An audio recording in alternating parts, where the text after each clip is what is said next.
I am the best Black Series Mandalorian ever. Wait, why do I hear boss music?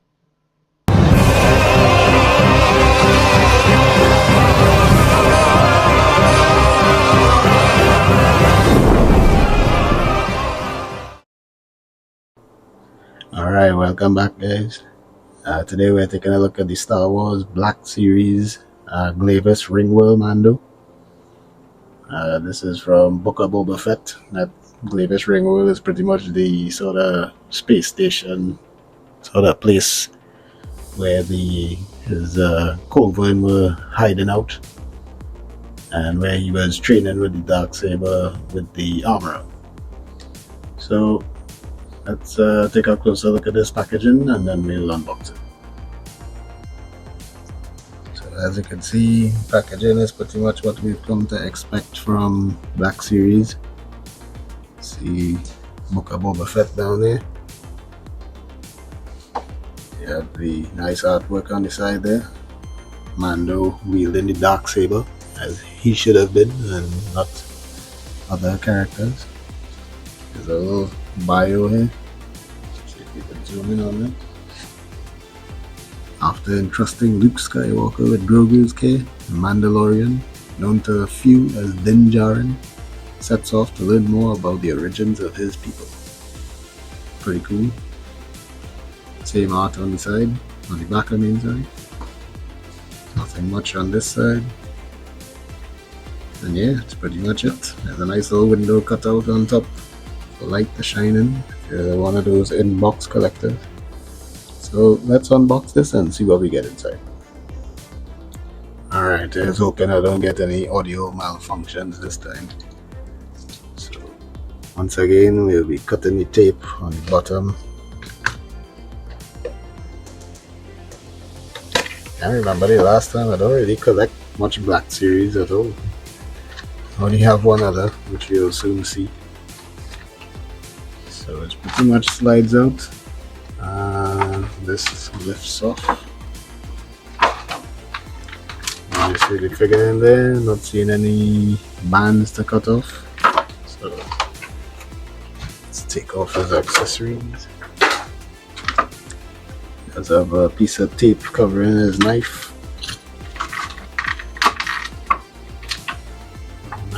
Now we'll take a closer look at those later on. His gun looks like to be a different color from the last one.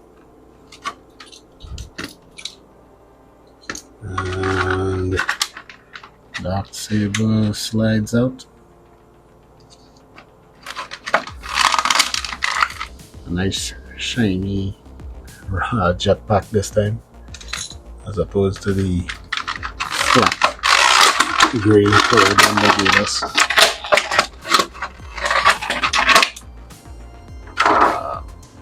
And as he's out there, the light just hits the armor and it just looks real nice. So let's stand them up, clear off the section, and we'll take a closer look at the figure. So let's take a look at the new Glavis Ringworld Mando. As you can see, they gave him a soft goods cape, the tattered edges. That's really cool. It's a nice material, very soft. There's no wire in it or anything, but I like how they wrapped it around how he does in the show. It goes under and then this piece goes down into the armor. Check out the new, more screen accurate head sculpt.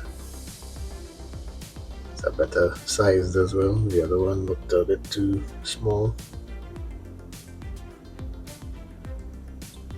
Also attached these shoulder pieces differently.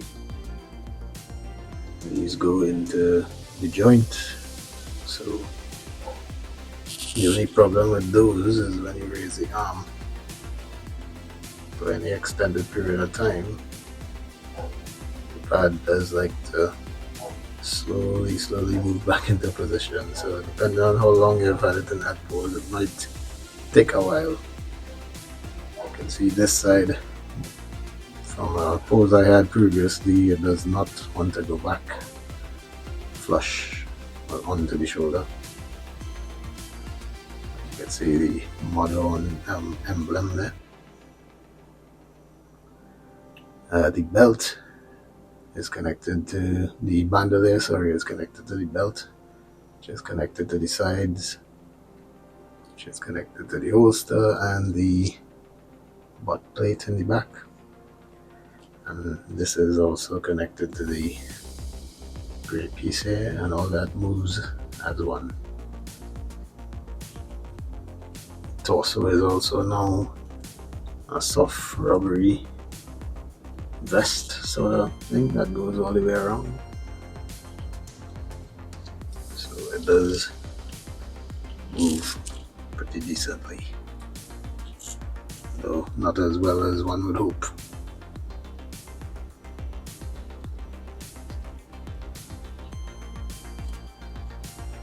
There are some missing paint details on the bandolier and stuff, which I wish they painted.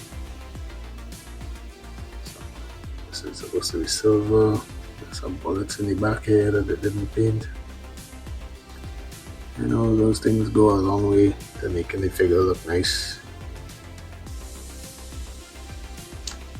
And I should mention all of this is a new sculpt from the other. There's no reuse.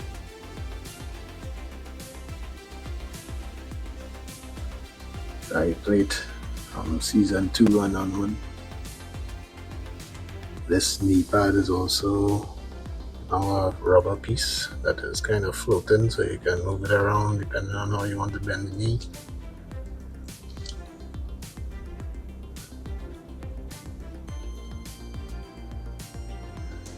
Let's see, these boots are more screen accurate as well.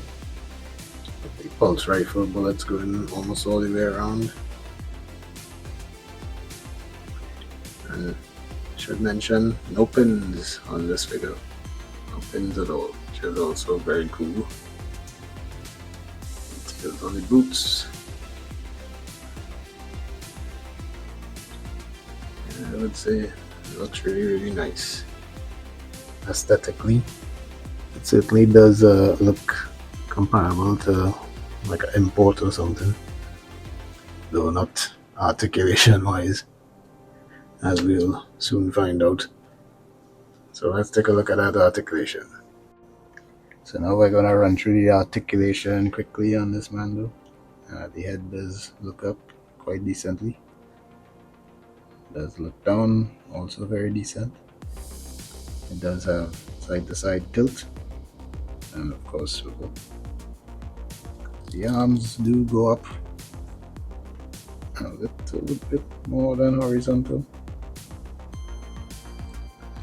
The biceps don't have a cut, but there's a swivel at the elbow, and the elbow does bend to 90 degrees approximately. They did add a new piece of articulation, which was a rotation in the gauntlet, so that's very much welcome for those flamethrower poses and stuff, and whistling birds. This wrist has the horizontal hinge and swivel, and this wrist has the vertical hinge and also swivel, and this gauntlet also rotates as well. There is a butterfly joint which goes forward about that much and back about that much. I can get it with this out of the way. It's kind of hard to do, but you do get some pretty decent range on it. The torso joint is not that great, but it does the job, I guess. You get forward about that much, back about that much. And I guess that's the most important one to have, so you can get that flying pose. And it does tilt side to side as well. And that have to excuse me. Sometimes it's just very hard because there's so many different moving parts here. So it does tilt side to side like that. Not too much. The legs do kick forward about that high. They kick back not very far at all. They do pretty decent split for Mando, I guess. Not a super flexible character. There is a cut in the thigh. The knees bend slightly over 90 degrees. And there is also another swivel here. The ankles go forward about that much, back about that much, and it does have ankle pivot. I will mention on this though that this knee is a little slightly more hindered due to the fact that this rubber knee pad is there. There's a band going all the way around which sits sometimes in the joint. So you'll actually have to move that out of the way to get the full range. But yeah, pretty much the articulation very decently done on this. It doesn't compare to like an import perhaps, but I would say it is sufficient for the character. So while we have Mando standing off to the back, we're going to take a closer look at his accessories. First being his blaster. You can see very nicely sculpted and painted. They even have wood grain on the handles. Very cool. And of course, this can be placed into his hand. And the trigger finger slides in there. And you can have him blasting some guys. Real cool. And of course, if you don't want him with the gun in his hand, there is always the provided holster that you can simply put it in. It's really nice and snug. Alright, so next up comes with his very tiny knife, vibro blade. Really nicely sculpted, but unfortunately, as you will see here, he does not come provided with any hand to hold it.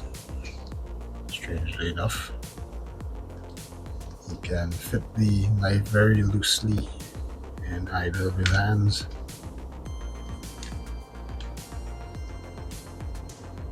And when I mean loosely, I mean very loosely. And that goes for both hands as well.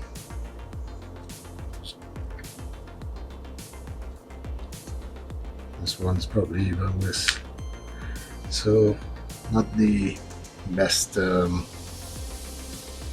accessory, I guess, but they should have given him a hand to hold that with.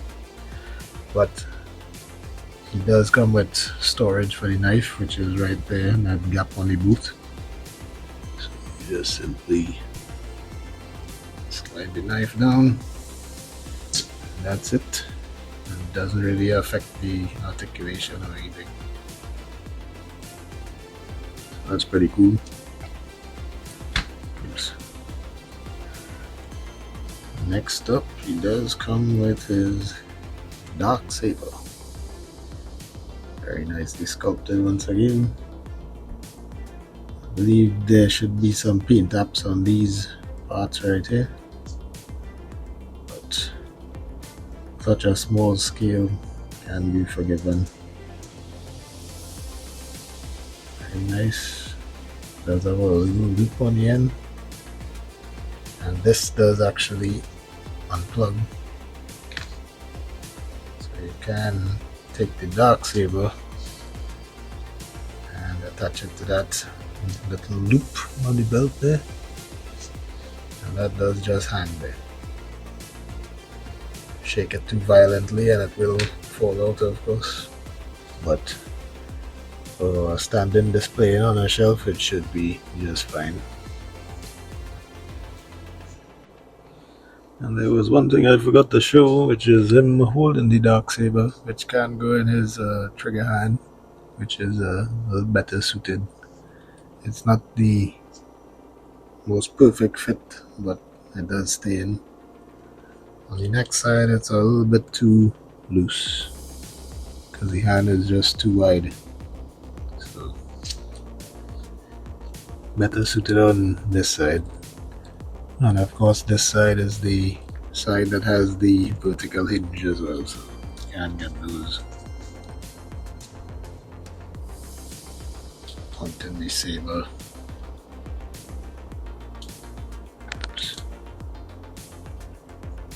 So the poses like that.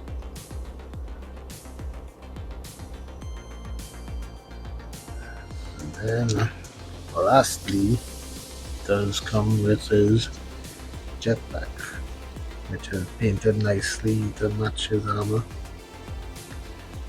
And the old Beskar Mando did come with a jetpack as well, but they are actually different sculpts, and they have quite a few differences. Especially the paint on this one came very different. I actually tried to paint it to be more silvery. You can actually see the holes at the bottom are different sizes, which is a bit unfortunate because the old one you could actually take a Marvel Legends blast effect and plug it in there. But now on the new one, it's not possible. It just sits loose. I guess you could put some sticky tack and put it in there or something. But in any case, I usually just fold the cape sort of in two and bring them off to the side like that.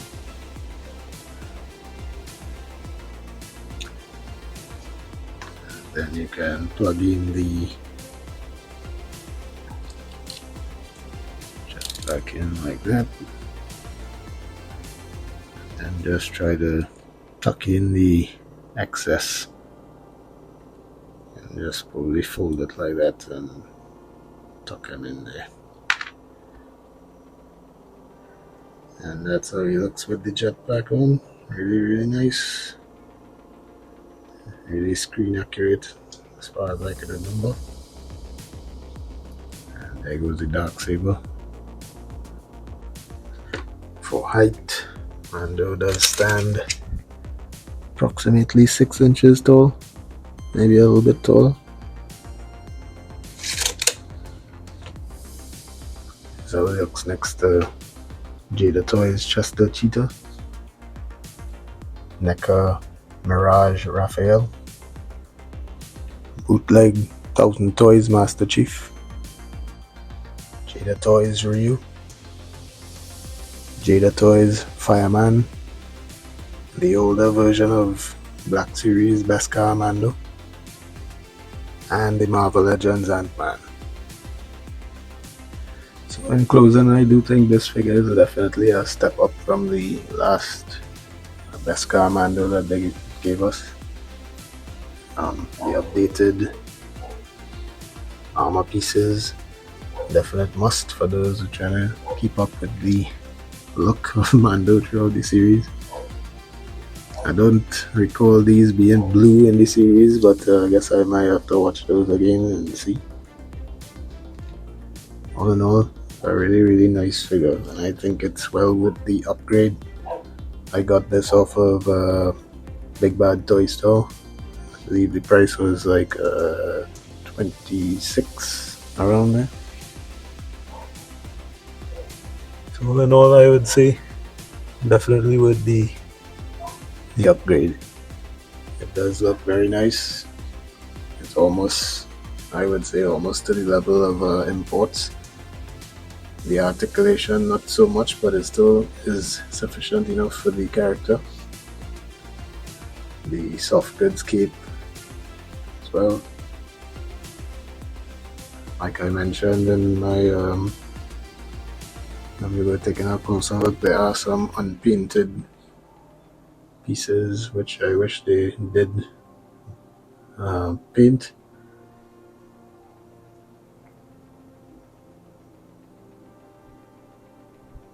Especially these bombs, they're supposed to have a little red dot there.